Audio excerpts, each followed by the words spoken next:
Hello everybody, how is it going? And welcome to this episode of Let's Build Planet Zoo, where we are building a franchise zoo in Sandbox mode. This is going to be the last bird that we are adding to the bird area of the zoo. We are adding a flamingo exhibit. This exhibit's going to have tons of flowers and water, and it's going to be very tropical and nice. We're also going to have a little bridge for the zookeepers to be able to get to the little wading pool where they can eat like the shrimps and stuff. So it's going to look really nice. There's going to be a small little building in the corner there where they can get in, and the flamingos can kind of get away from the sun if they need to. So for this episode, while we are watching our flamingo exhibit come to life, I decided we should talk about some freshwater pollution. So the flamingos are not endangered. They are not really of concern for endangerment. The biggest problem they are facing is freshwater pollution and just water pollution in general. So I decided to talk about water pollution today in this episode. So freshwater is, an interesting fact, I guess. I have some interesting facts here about just water in general. So as you know, Earth is mainly water. We have a lot of water on our planet. So 97% of the water on Earth is salty water, so water that is in the oceans. Only 3% of the water on Earth is fresh water that we find in lakes and rivers, ponds, and wetlands and in streams. 2% of the fresh water, so 2% of that 3% is frozen in glaciers, or it's underground where we can't get to it. So only 1% of the water available to us on Earth is safe to drink, and for us, plants and animals as well. So groundwater is, specifically of freshwater, there's groundwater, and groundwater is usually underground, and it's found in things like aquifers, and it's hidden inside rocks and in caves and stuff like that. Groundwater is what we use for wells, and it supplies drinking water for 51% of the U.S. population right now. So half of the U.S. population uses groundwater, and 99% of rural population, so farmers, use groundwater for their wells and their irrigation systems. 64% of groundwater is used for irrigation to grow crops, and is also a very important component in industrial processes. So, fresh water is very important. In 2002, the U.S. household used an average of 94,000 gallons of water. So that's equivalent to about 12,500 water bottles and almost 1,200 bathtubs full of water. So a lot of water that we use.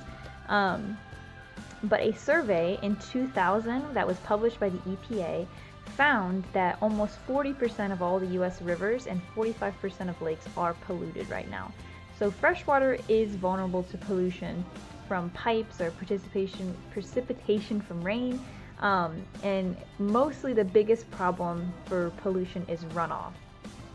So those are pollutants that will be washed off from the land. So things like pesticides and fertilizers from agriculture or golf courses and suburban lawns account for a huge portion of runoff pollution. We also have runoff pollution from parking lots and roads where they'll flush spilled oil and gasoline and road salt into the lakes and streams. So, and then also manure from livestock, and those runoffs will head into the water and cause pollution. More than 150 pathogens are found in livestock manure, and all of those pose a threat to humans. In 2003, a concentrated animal feeding operation was finalized requiring inspections of waste lagoons and outdoor manure tanks. So that would basically mean that they needed to make sure that their water wasn't polluting, basically. Air pollutants such as dioxin and mercury, along with sulfur and nitrogen oxide, precipitate into lakes and rivers by rainfall. And these form acid rain, I believe. So more than 95% of rainwater is that was tested in Indiana between 2001 and 2002 contained unsafe levels of mercury. And this research was done by the National Wildlife Federation. And then Centers for Disease Control data showed that 318 waterborne disease outbreaks associated with groundwater systems occurred between 1971 and 1996.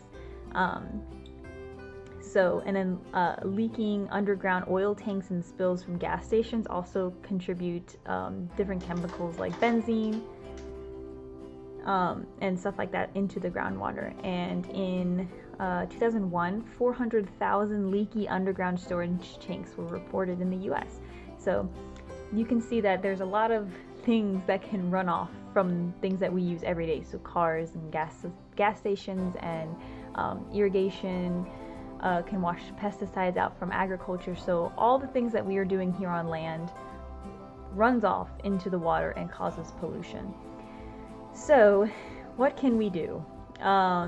Once water is contaminated, it is very difficult and extremely expensive, and sometimes even impossible in cases of things like E. coli to remove the pollutants from the water.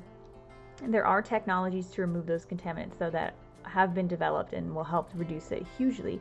So those are air stripping, granular activated carbon, and activated oxidation. Those are the three things that we have right now that help remove pollutants from water. Because obviously it's important. So drinking water suppliers discovered that watershed protection is cost effective because it reduces pollution and cuts the cost of drinking water treatment. So a watershed is an area that drains into the surface or the groundwater that keeps, and it's like the area, this, like saying this is the amount of area where you can seep into the groundwater to pollute it. That's the watershed. So keeping that area free from developments and agriculture will reduce the runoff that can seep into the groundwater that's in that area. So an example is Barnes Aquifer in Massachusetts. It supplies about 60,000 residents with water. And there was attempted to be a huge development of suburban subdivisions built right on top of the watershed. But after learning about it and informing the people about why you can't build on top of the watershed, the citizens all voted against it. And it ended up not getting built and helping protect their water. And also, New York City invested about $1 billion in their watershed protection. And they have, obviously New York City has an enormous reservoir system. This caused them to save almost $8 billion in construction costs for water filtration facilities just by not building in that area. So there's a lot of things that you can do at home to help reduce the chance of water pollution just from your part. So I have a few here. I'm going to try and read through most of them before the video ends, because it actually is kind of coming to an end here. So things like conserving water. So when you're not using the water, turn off the tap, and like when you're brushing your teeth and stuff like that. Making sure you're using environmentally friendly household products, so like washing powder and cleaning agents, making sure they're safe for the environment. Taking care not to overuse pesticides and fertilizers, because those do run off into the water.